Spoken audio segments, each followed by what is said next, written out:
তুই তো বুঝিস, একটা মেয়ে হিসেবে আমার একটা চাওয়া পাওয়া আছে। তোর ভাই সেই কবে থেকে বিদেশে পড়ে আছে। দেখ, তোর তো মোবাইল কিনতে টাকার দরকার, আমি দেব। শুধু আমি যা বলি সেটা কর আমার সাথে। তুমি কি করতে চাইছো সেটা তো বলবা। আর তুমি আমার কাছে আসছো কেন? গায়ে হাত দিচ্ছ কেন? তুই বুঝতে পারছিস না আমি কি চাই? তোর আদর চাই আমি। প্লিজ, আমাকে একটু আদর কর। আমি কয়েক বছর যাবৎ শারীরিক ক্ষুধার্ত। কিন্তু ভাবে এসব করা কি ঠিক হবে? তাছাড়া কেউ যদি জানতে পারে তখন কি হবে? জানবে না একদম, আমি তো কাউকে বলবো না। তুই এবার বলে দিস না। তাহলে সমস্যা নেই ভাবি ডার্লিং। আসো, কাছে আসো।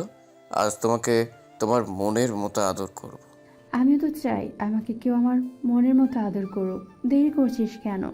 শুরু করে দে। আমার আমার আর ধৈর্য মানছে না নীরব। তোমার শাড়ি খোলো ভাবি।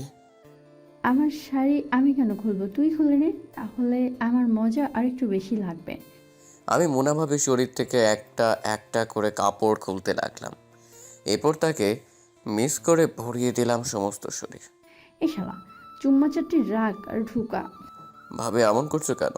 আগে একটু আদর তো করতে দাও। আগে ঝুঁকিয়ে তারপর চুমো দে। ওকে ভাবি, তুমি যেভাবে বলবে ঠিক সেইভাবেই হবে। এরপর আমি আমার আসল কাজটা করা শুরু করে দিলাম।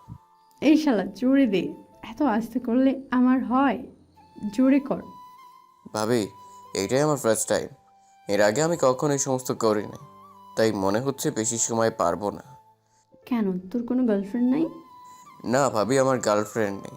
ও আচ্ছা, সমস্যা নেই, প্রথমবার তো তাই তোকে ছাড় দিলাম। কিন্তু এরপরের বার ঠিকঠাক মতো যদি না পারিস তাহলে তোর যন্ত্র কিন্তু আমি কেটে নিব। অকেজো যন্ত্র রেখে লাভ কি? ভাবি, তুমি তো হেভি ডেঞ্জারাস আছো। আমার মেশিন কেটে ফেললে বিয়ে করব কি করে? চিন্তা করো না, প্রথমবার পারিনি তো কি হয়েছে, দ্বিতীয়বার ঠিকই পারবো। সত্যি তো? পাক্কা পারবো আমি। ভাবি, আর পারছি না, আমি শেষ। হয়েছে, বুঝেছি তোমার দম কতটা। শালার ঢেঁড়স একটা। আরে ভাবি, রাগ করো না, আবার হবে বললাম তো। এত ধৈর্য হারা হলে চলে? ভাবি, এরপর যদি তোমাকে আমি খুশি করতে পারি তাহলে আমি তোমার কাছে একটা জিনিস চাইবো, দেবে আমাকে? আগে তো খুশি কর, তারপর ভেবে দেখব দিব কিনা দিব। ওকে। দ্বিতীয়বার করার পর ভাবি মনে হচ্ছে হেব্বি খুশি। যাক, অবশেষে ভাবিকে খুশি করতে পারলাম। এবার ভাবির কাছ থেকে আমার কাঙ্ক্ষিত জিনিসটা চাইতে হবে। ভাবি আমাকে একটা বাইক কিনে দিবে?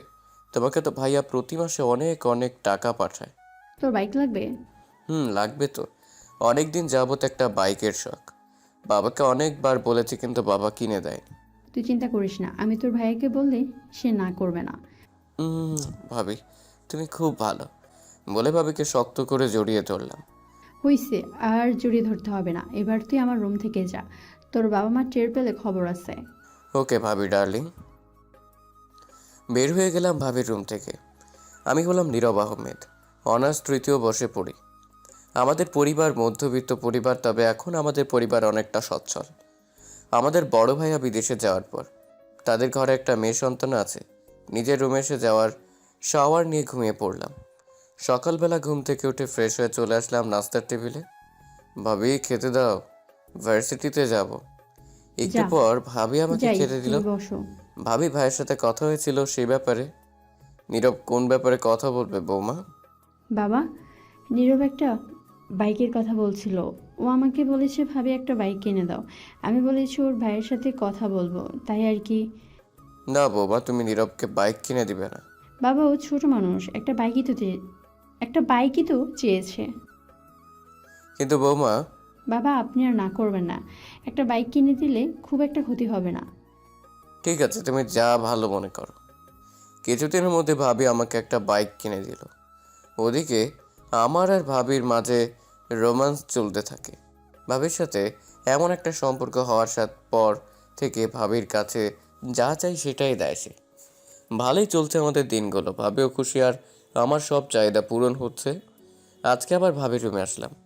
এনেছিস? আমি তোর জন্য অপেক্ষা করছিলাম। বাবু কখন ঘুমাইছে? বেশ কিছু সময় হলো। আয়, আর শুরু কর। আজ এত তাড়া কিসের? কাল তো শুক্রবার, আমার ভার্সিটিও নেই। তোমাকে আদর করে গিয়ে ঘুমাবো। সকালে একটু বেশি ঘুমোলে ক্ষতি হবে না। তুই ঘুমিয়ে থাকতে পারবি? আমি তো আর পারবো না, আমাকে বাড়ির সমস্ত কাজ করতে হবে। ঠিক আছে ভাবি, কাছে আসো। এরপর ভাবির সাথে রোম্যান্স করে আমার রুমে এসে ঘুমিয়ে পড়লাম। আজ শুক্রবার, জুমার দিনে মসজিদে নামাজ পড়তে যেতে হবে। উজু করে নতুন পাজামা পাঞ্জাবি পরে শরীরে খুশবু লাগিয়ে মসজিদে চলে আসলাম।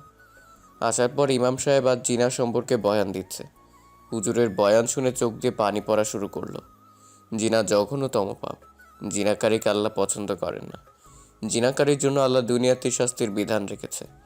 নামাজ শেষ করে আমি ইমাম সাহেবের পাশে বসে পড়লাম। তাকে জিজ্ঞেস করলাম, হুজুর, জিনাকারীকে কি আল্লাহ কখনো মাফ করবে না? জিনার শাস্তির বিধান তো আল্লাহ পৃথিবীতে দিয়েছেন। জিনাকারীর শাস্তি দুই ধরনের, বিবাহিতদের জন্য একরকম আর অবিবাহিতদের জন্য আর এক রকম। বিবাহিতদের শাস্তির বিধান হলো পাথর নিক্ষেপ করে মেরে ফেলা, আর অবিবাহিতদের শাস্তি হলো একটি বেত্রাঘাত করা। আল্লাহর কাছে ক্ষমা চাইলে কি সে বান্দাকে মাফ করবে না? সেটা মহান আল্লাহই বলতে পারেন। তবে মন থেকে তওবা করে পথ থেকে ফিরে আসলে হয়তো মাফ করতেও পারেন।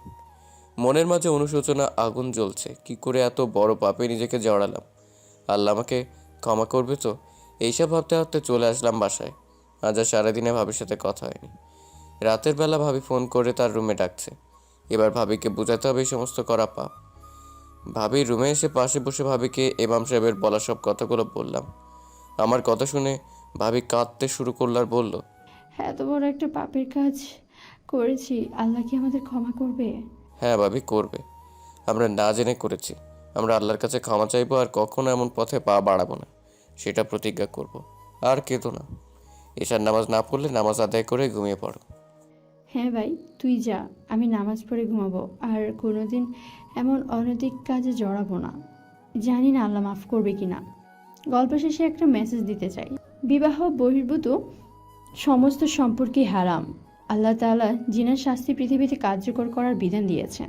জিনা করলে আপনার সংসারও শান্তি থাকবে না। এতে করে একটা পরিবার না, দুইটা পরিবার ক্ষতি হয়। তাই বলছি, বিবাহ বহির্ভূত সম্পর্ক জড়িয়ে নিজের সংসারের সর্বনাশ ডেকে আনবেন না।